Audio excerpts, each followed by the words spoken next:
ଚକରା ବିଷୋଇ ଗଞ୍ଜାମ ଜିଲ୍ଲାର ଘୁମୁସରରେ ଥିବା ବୀରମାଟି ବିଞ୍ଜଗିରି ଗ୍ରାମରେ ଜନ୍ମଗ୍ରହଣ କରିଥିଲେ। ଜଣେ ମହାନ ସ୍ୱାଧୀନତା ସଂଗ୍ରାମୀ, ବୀର ଯୋଦ୍ଧା ଓ ଇଂରେଜ ବିରୋଧରେ ରାଜ୍ୟ ପାଇଁ ଲଢ଼ି ପ୍ରାଣ ବଳି ଦେଇଥିବା ଜଣେ କନ୍ଧବର ପୁତ୍ର। ସେ ହେଉଛନ୍ତି ଚକରା ବିଷୋଇ।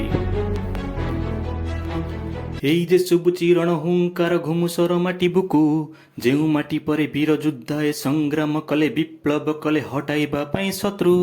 କେତେ ଯେ ବୀରକୁ ଫାଶୀ ଦିଆଗଲା, କେତେ ପୁଣି ମଲେ ଯୁଦ୍ଧ ଭୂଇଁରେ, କିନ୍ତୁ ଗୋରା ସରକାର ଚକିତ ହୋଇଲା ଘୁମୁସର ବୀର ଚକରାର ରଣ ନେତୃତ୍ୱରେ। ଚକରା ବିଷୋଇ ଯୁଦ୍ଧ ଭୂଇଁରେ ନୁଆଇ ନଥିଲା ମଥା, ବ୍ରିଟିଶ ବିରୋଧୀ ସଂଗ୍ରାମ କରି ରଖିଗଲା ଜାତି କଥା। ପରାସ୍ତ ହୋଇନି ଜୀବନେ କେବେ ସେ ଦଣ୍ଡ ପାଇନି ବ୍ରିଟିଶ ହାତେ, ଅମର ହୋଇଛି ଅମର ରହିବ ଘୁମୁସର ମାଟିର ସଂଗ୍ରାମ ସାଥେ। ତତ୍କାଳୀନ ଘୁମୁସର ରାଜ୍ୟ ତଥା ବର୍ତ୍ତମାନର ଗଞ୍ଜାମ ଜିଲ୍ଲାର କିଛି ଅଂଶ ଓ କନ୍ଧମାଳର କିଛି ଅଂଶକୁ ନେଇ ଗଢ଼ି ଉଠିଥିଲା ଘୁମୁସର ରାଜ୍ୟ। ସେତେବେଳେ ଭଞ୍ଜବଂଶ ରାଜାମାନେ ଘୁମୁସରକୁ ଶାସନ କରୁଥାନ୍ତି। ଇଂରେଜମାନେ ଗୋଟିଏ ପରେ ଗୋଟିଏ ରାଜ୍ୟ ଆକ୍ରମଣ କରିବା ପରେ ଶେଷରେ ଲୋଲିପ ଦୃଷ୍ଟି ପଡ଼ିଥିଲା ଘୁମୁସର ମାଟି ଉପରେ। ଘୁମୁସରକୁ ଅକ୍ତିଆର କରିବା ପାଇଁ ଘୁମୁସରବାସୀଙ୍କ ଉପରେ ଆରମ୍ଭ ହୋଇଯାଇଥିଲା ଅକଥନୀୟ ଅତ୍ୟାଚାର ଓ ଲୁଣ୍ଠନ। ଏଥିରେ ବହୁ ନିରୀହ ଆଦିବାସୀ ଅତ୍ୟାଚାରର ଶିକାର ହେଲେ। ଯିଏ ଏହା ବିରୁଦ୍ଧରେ ସ୍ୱର ଉତ୍ତୋଳନ କରୁଥିଲା ତାକୁ ନିର୍ଦ୍ଦୋଷରେ ଜେଲ ଦଣ୍ଡ ଭୋଗିବାକୁ ପଡ଼ୁଥିଲା କିମ୍ବା ଇଂରେଜ ବନ୍ଧୁକର ଗୁଳିର ଶିକାର ହେବାକୁ ପଡ଼ୁଥିଲା। ଦିନକୁ ଦିନ ଇଂରେଜମାନଙ୍କ ଅତ୍ୟାଚାର ବଢ଼ିବାକୁ ଲାଗିଲା।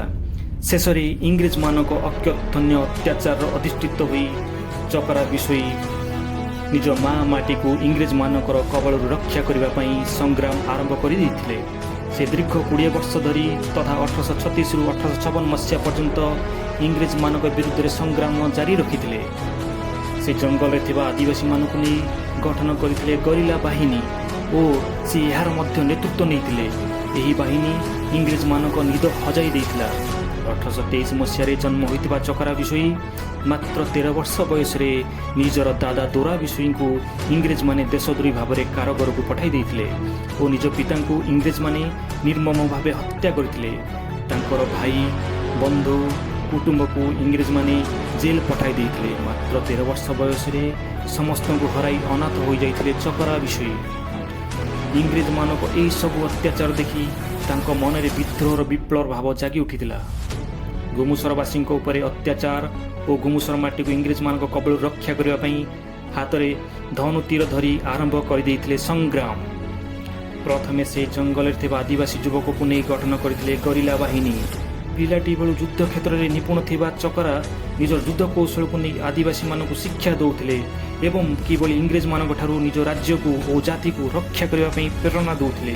ସେ ଏହିଭଳି କନ୍ଧ ଆଦିବାସୀମାନଙ୍କୁ ନେଇ ଓଡ଼ିଶାର ବିଭିନ୍ନ ଜାଗାରେ ନିଜର ଗରିଲା ବାହିନୀ ମାଧ୍ୟମରେ ବିଦ୍ରୋହ ଆରମ୍ଭ କରିଦେଇଥିଲେ। ଚକରା ପଶ୍ଚିମରେ ବଲାଙ୍ଗୀରରୁ ସୋନପୁର ଓ ଦକ୍ଷିଣରେ ଯାଜପୁରରୁ ରାୟଗଡ଼ା ପର୍ଯ୍ୟନ୍ତ ତାଙ୍କର ସଂଗ୍ରାମ ଜାରି ରହିଥିଲା। ଚକରା ବିଷୋଇ ଅଧିଷ୍ଠିତ ଦେବୀ ମା ରଣଘଣ୍ଟାଙ୍କ ପରମ ଭକ୍ତ ଥିଲେ। କୁହାଯାଏ କି ଯେତେବେଳେ ଇଂରେଜମାନେ ଚକରାକୁ ଧରିବା ପାଇଁ ଜଙ୍ଗଲକୁ ପ୍ରବେଶ କରନ୍ତି, ମାଙ୍କ ଆଶୀର୍ବାଦ ବଳରେ ମନ୍ଦିରର ଘଣ୍ଟ ଆପେ ଆପେ ବାଜି ଉଠେ ଏବଂ ଚକରା ବିଷୋଇ ଘଣ୍ଟର ଶବ୍ଦ ଶୁଣି ସଜାଗ ହୋଇଯାଆନ୍ତି। ଜଙ୍ଗଲ ଭିତରେ ନିଜ ସ୍ତ୍ରୀ ତାରା ନିଜ ସ୍ୱାମୀଙ୍କୁ ଇଂରେଜ ବିରୋଧ ସଂଗ୍ରାମରେ ବେଶ ସହଯୋଗ କରିଥିଲେ। ଚକରା ବିଷୋଇ ଜଙ୍ଗଲ ଭିତରେ ରହି ଇଂରେଜମାନଙ୍କ ବିରୋଧରେ ଗରିଲା ଯୁଦ୍ଧର ଆହ୍ୱାନ ଦେଇଥିଲେ। ଗରିଲା ଯୁଦ୍ଧରେ ଇଂରେଜମାନେ ଲହୁଲୁହାଣ ହୋଇପଡ଼ିଥିଲେ ଏବଂ ଆଦିବାସୀମାନଙ୍କ ଗରିଲା ଆକ୍ରମଣ ଇଂରେଜମାନଙ୍କୁ ପଛଘୁଞ୍ଚା ଦେବାକୁ ବାଧ୍ୟ କରିଥିଲା। 1841 ମସିହା ଗଞ୍ଜାମ ଜିଲ୍ଲାର ନୂଆଗାଁରେ ଖଜଣା ଆଦାୟ କରିବା ପାଇଁ ଓ ଶାସନ ବ୍ୟବସ୍ଥା ଚାଲୁ କରିବା ପାଇଁ ଇଂରେଜମାନେ ଏକ ଅଫିସ ସ୍ଥାପନ କରିଥିଲେ। ଏହି ସମୟରେ ଚକରାଙ୍କ ନେତୃତ୍ୱରେ ଆଦିବାସୀମାନେ ସେହି ଅଫିସରେ ନିଆଁ ଲଗାଇ ଦେଇଥିଲେ। ଏଥିରେ ଇଂରେଜମାନଙ୍କ ବହୁ ଗୁରୁତ୍ୱପୂର୍ଣ୍ଣ ଦସ୍ତାବିଜ ନଷ୍ଟ ହୋଇଯାଇଥିଲା। ଧୀରେ ଧୀରେ ଚକରା ବିଷୋଇ ଇଂରେଜ ବିରୋଧରେ ସଂଗ୍ରାମ ଏତେ ପ୍ରଖର କରିଦେଇଥିଲେ ଯେ ଗୋରା ସରକାରଙ୍କ ନିଦ ହଜିଯାଇଥିଲା। ଶେଷରେ ଇଂରେଜ ସରକାର ଆଦିବାସୀ, କ୍ଷତ୍ରିୟ ନେତା ଓ ଗରିଲା ବାହିନୀର ମୁଖ୍ୟ ଚକରା ବିଷୋଇଙ୍କୁ ଗିରଫ କରିବା ପାଇଁ 3000 ଟଙ୍କାର ପୁରସ୍କାର ରାଶି ଘୋଷଣା କଲେ। ଏହା ଜାଣିପାରି ଚକରା ନିଜ ସ୍ତ୍ରୀକୁ ଧରି ବୌଦ୍ଧ ରାଜ୍ୟକୁ ଚାଲି ଯାଇଥିଲେ। ସେଠାରେ ବୌଦ୍ଧ ରାଜାଙ୍କ ସହାୟତାରେ ପୁଣି ଇଂରେଜମାନଙ୍କ ବିରୋଧରେ ସଂଗ୍ରାମ ଆରମ୍ଭ କରିଦେଇଥିଲେ। ଚକରା ବୌଦ୍ଧରେ ଥିବା ଜାଣି ଇଂରେଜମାନେ ବୌଦ୍ଧ ରାଜ୍ୟକୁ ଆକ୍ରମଣ ବା ଅକ୍ତିଆର କରିଦେଇଥିଲେ। ସେଠାରେ ସେ ଚକରାକୁ ଧରିପାରିନଥିଲେ। ଚକରା ବୌଦ୍ଧରେ ଥିବା ନବଘନ କହଁର ଓ ମହେଶ୍ୱର କହଁରକୁ ବିଦ୍ରୋହର ଦାୟିତ୍ୱ ଦେଇ ପଳାଇ ଯାଆନ୍ତି ଅନୁଗୁଳ। ଅନୁଗୁଳର ରାଜାଙ୍କ ସହଯୋଗରେ ସେ ସେଠାରେ ଇଂରେଜମାନଙ୍କ ବିରୋଧରେ ସଂଗ୍ରାମ ଆରମ୍ଭ କରିଦିଅନ୍ତି। ଇଂରେଜମାନେ ଅନୁଗୁଳ ରାଜାଙ୍କ ସହଯୋଗ କରିଥିବା ଜାଣି ତାଙ୍କୁ ଗିରଫ କରିଦିଅନ୍ତି। କିନ୍ତୁ ସେଠାରେ ଥିବା 200 ଆଦିବାସୀ ପରିବାର ଚକରା ବିଷୋଇଙ୍କ ଗରିଲା ବାହିନୀରେ ଯୋଗ ଦିଅନ୍ତି। ଚକରା ଓ ତାଙ୍କ ଗରିଲା ବାହିନୀର ଆକ୍ରମଣ ସେତେବେଳେ ଇଂରେଜମାନଙ୍କ ମୁଖ୍ୟ ମୁଣ୍ଡବଧାର କାରଣ ସାଜିଥିଲା। ସେହି ସମୟରେ ଘୁମୁସର ରାଜ୍ୟର ଡେପୁଟି କଲେକ୍ଟର ଥାନ୍ତି ଦୀନବନ୍ଧୁ ପଟ୍ଟନାୟକ। ସେ ଚକରାଙ୍କୁ ଆତ୍ମସମର୍ପଣ କରିବା ପାଇଁ ତାଙ୍କୁ ଅନୁରୋଧ କରିଥିଲେ। ଯଦି ସେ ଆତ୍ମସମର୍ପଣ କରନ୍ତି ତାହେଲେ ତାଙ୍କୁ କ୍ଷମା କରିବା ସହ ପେନ୍ସନର ସୁବିଧା ଦେବା ପାଇଁ ମଧ୍ୟ କହିଥିଲେ, କିନ୍ତୁ କିଛି ଫଳପ୍ରଦ ହେଲା ନାହିଁ। ଏବଂ ଚକରା ବିଷୋଇ ନିଜର ଶେଷ ନିଶ୍ୱାସ ପର୍ଯ୍ୟନ୍ତ ସେ ଇଂରେଜମାନଙ୍କ ବିରୁଦ୍ଧରେ ସଂଗ୍ରାମ ଜାରି ରଖିଥିଲେ ମଧ୍ୟ ଇଂରେଜମାନେ ତାଙ୍କୁ ଧରିବାରେ ସକ୍ଷମ ହୋଇନଥିଲେ। ଏବଂ ଆଜି ପର୍ଯ୍ୟନ୍ତ ଇତିହାସ ପୃଷ୍ଠାରେ ତାଙ୍କର ମୃତ୍ୟୁ ଏକ ପ୍ରଶ୍ନବାଚୀ ଭାବେ ଲିପିବଦ୍ଧ ହୋଇ ରହିଅଛି।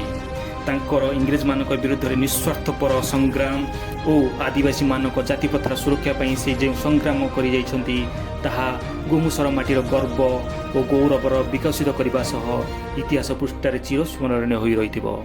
ଏବଂ ସେହି ବୀର ବିପ୍ଳବୀ ଓ ସାହସୀ ସ୍ୱାଧୀନତା ସଂଗ୍ରାମୀ ଚକରା ବିଷୋଇଙ୍କୁ ଏହି ଅଧମର ଶତକୋଟି ଜୁହାର।